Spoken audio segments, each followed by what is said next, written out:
নমস্কার, নিলয়েস পাঁচমিশালিতে আপনাদের স্বাগত। আজকে আমি আপনাদেরকে বানিয়ে দেখাবো শাহি পনির, যেটা রুটি, পরোটা কিংবা নানের সঙ্গে খেতে খুবই ভালো লাগে।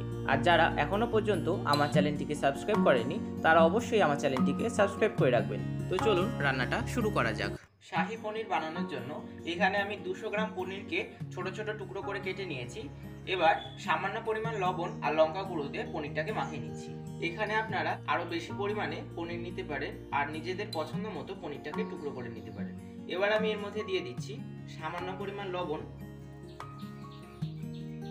আর লঙ্কা গুঁড়ো।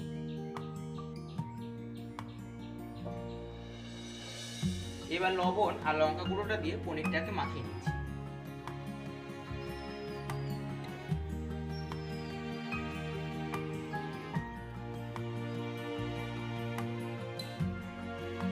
পনিরটাকে ভালো করে মাখানো হয়ে গেছে।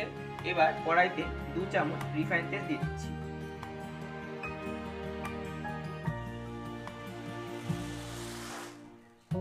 তেলটা গরম হয়ে যাওয়ার পর এর মধ্যে দিয়ে দিচ্ছি টুকরো করে রাখা দুটো মিডিয়াম সাইজের পেঁয়াজ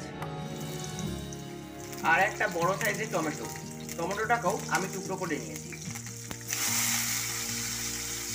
এবার পেঁয়াজ আর টমেটোটাকে হালকা করে ভেজে নেব।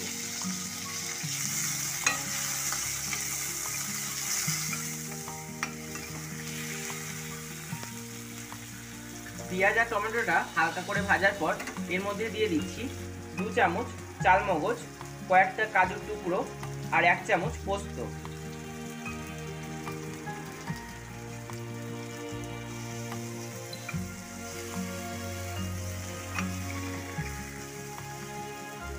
কাজু, চাল মগজ আর পোস্তটা দেওয়ার পর এর মধ্যে দিয়ে দিচ্ছি 1/2 চামচ লবণ আর সামান্য পরিমাণ হলুদ গুঁড়ো।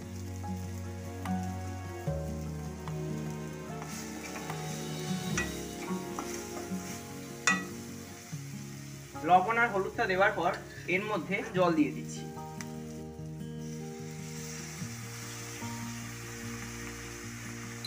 জলটা দেওয়ার পর পেঁয়াজ আর টমেটোটা যতক্ষণ না নরম হচ্ছে ততক্ষণ ফুটিয়ে নিচ্ছি।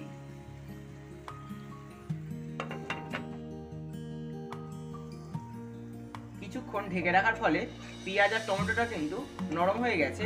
এই পর্যায়ে আমরা এর মধ্যে দিয়ে দেব 2 চামচ ফ্যাটানো টক দই। টক দইটা দিয়ে কিছুক্ষণ মিশিয়ে নিয়ে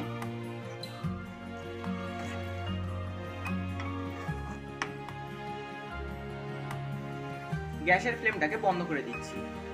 মশলাটা ঠান্ডা হয়ে যাবার পর মিক্সারে দিয়ে একটা ফাইন পেস্ট তৈরি করে নেব। এবার পনিরটা ভাজার জন্য কড়াইতে পরিমাণ মতো রিফাইন তেল দিয়ে দিচ্ছি।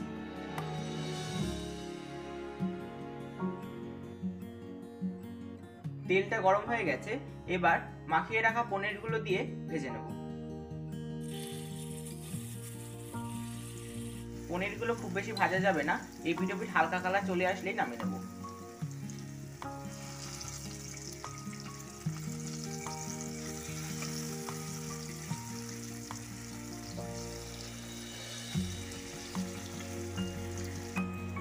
পনিরগুলো এপিট ওপিট হালকা করে ভাজা হয়ে গেছে।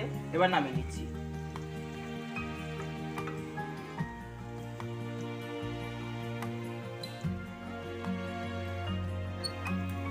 একইভাবে আমি বাকি পনিরগুলো হালকা করে ভেজে নেব। পনির ভাজা তেলের মধ্যেই আরো 1 চামচ মতো বাটার দিয়ে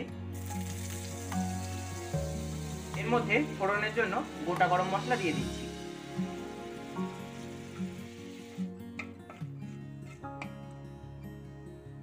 গরম মশলাটা দেওয়ার পর এর মধ্যে দিয়ে দিচ্ছি 1/2 চামচ আদা বাটা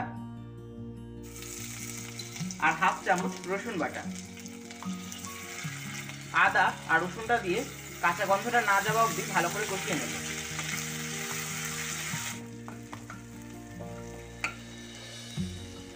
আদা রসুনের কাঁচা গন্ধটা যাওয়ার পর এর মধ্যে সামান্য একটু জল দিয়ে একে একে সব গুঁড়ো মশলাগুলো দিয়ে দিচ্ছি। এখানে আমি দেব সামান্য পরিমাণ হলুদ গুঁড়ো, 1/2 চামচ লঙ্কা গুঁড়ো, 1/2 চামচ জিরে গুঁড়ো, 1/2 চামচ কাশ্মীরি লঙ্কা গুঁড়ো, সমস্ত মশলাগুলো দিয়ে ভালো করে কষিয়ে নেব।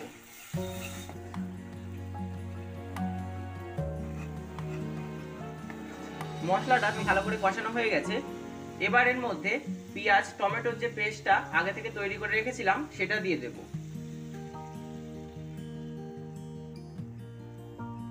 এবার মিক্সারের বাটিটা ধুয়ে এর মধ্যে জলটা দিয়ে দিচ্ছি।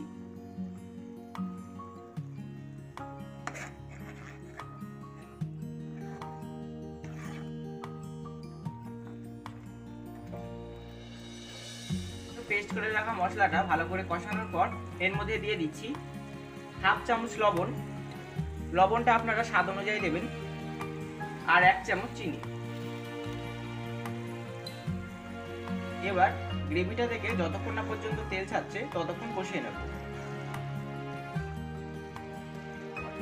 ভালো করে কষানোর পর গ্রেভিটা থেকে যখন তেল ছেড়ে এসছে তখন আমি এর মধ্যে ভেজে রাখা পনিরগুলো দিয়ে দিচ্ছি।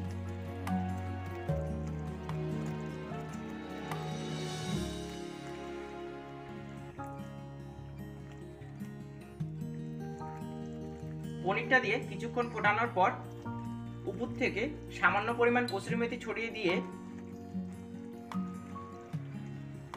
রান্নাটাকে নামিয়ে নিচ্ছি। তৈরি হয়ে গেছে ঘরোয়া পদ্ধতিতে শাহী পনির। এখানে আমি ফ্রেশ ক্রিম ছাড়াই শাহী পনিরটা তৈরি করেছি। আপনারা চাইলে এখানে ফ্রেশ ক্রিম দিয়েও শাহী পনিরটা তৈরি করতে পারেন। আর আমার এই রেসিপিটা যদি আপনাদের ভালো লাগে তো অবশ্যই লাইক ও শেয়ার করবেন, আর কেমন হলো আমাকে কমেন্টের মাধ্যমে জানাবেন। তো আজকের মতো এই পর্যন্তই। আবারও নতুন কোনো ভিডিও নিয়ে আপনাদের সামনে আসবো। ততদিন ভালো থাকবেন।